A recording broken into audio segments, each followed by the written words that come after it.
هو ابن واحد من أعظم السلاطين العثمانيين، تزوج من يهودية وأعطى أمر بتوطين اليهود في فلسطين، فتح قبرص وتونس، ويعتبر عصره بداية لعصر السلاطين الضعفاء. هو السلطان العثماني الحادي عشر سليم الثاني، ابن السلطان سليمان القانوني من زوجته السلطانة هرم. ده موضوع فيديو النهاردة من قناتكم زي التاريخ ما بيقول هنا علي. ما تنسوش الاشتراك في القناة وتفعيل الجرس ولايك وشير وكومنت لو الفيديو عجبكم. اتولد سليم الثاني في 28 مايو 1524 ميلاديا، وفي صغره تلقى تعليم عالي جدا، وشارك في الحملات العسكرية مع والده السلطان سليمان القانوني، اللي في عهده حدثت صراعات داخلية كثيرة ومؤامرات بين الأمير بايزيد وسليم الثاني، انتهت بهزيمة الأمير بايزيد وإصدار والده السلطان سليمان القانوني أمر بإعدام بايزيد، ليصبح بذلك سليم الثاني هو ولي العهد والابن الوحيد على قيد الحياة للسلطان سليمان القانوني. سمي بالأمير الأحمر لأنه كان أشقر وصاحب أعين ملونة وشعر لونه أحمر مثل والدته السلطانة هرم. اتهمه الكثير من المؤرخين بالضعف، وإنه سبب من أسباب انحدار الدولة العثمانية.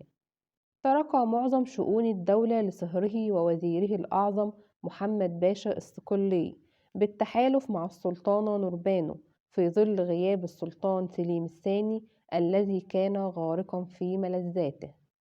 كان سكيرا لا تفارقه الخمور، استحوذت عليه الجواري فترك لهن حكم الدولة. تزلف إليه اليهود ومكنهم من زرع أول وطن صهيوني في القدس، واللي كانت السبب في تعريفه على اليهودي يوسف ناسي هي زوجته السلطانة نوربانو التي تتبع أصل يهودي. في صحراء سرم خارج بلجراد بايع الجيش العثماني وريث العرش، طالبه عساكر الإنكشارية بدفع البقشيش، وهو مكافأة مالية يحصلون عليه عند مبايعة أي سلطان جديد. فلما رفض بحجة خلو الخزانة، أظهروا الجيوش الإنكشارية بوادر العصيان، وكاد الأمر أن يتحول لفوضى عارمة لولا تدخل الصدر الأعظم وقتها محمد باشا الصقلي. وكما ذكرت أن السلطانة نوربانو هي من كانت السبب في تعريف سليم الثاني على أول صهيوني يخطط لتأسيس وطن قومي لليهود في فلسطين، وهو اليهودي جوزيف ناسي.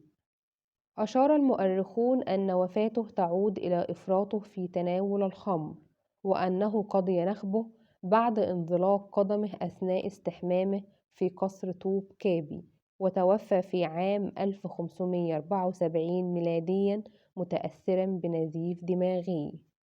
يقال أن زوجته السلطانة نوربانو أخفت جثمانه لمدة 12 يوم داخل صندوق من الثلج حتى تأتي بابنها وولي العهد مراد الثالث لتبايعه بالجلوس على عرش الدولة العثمانية.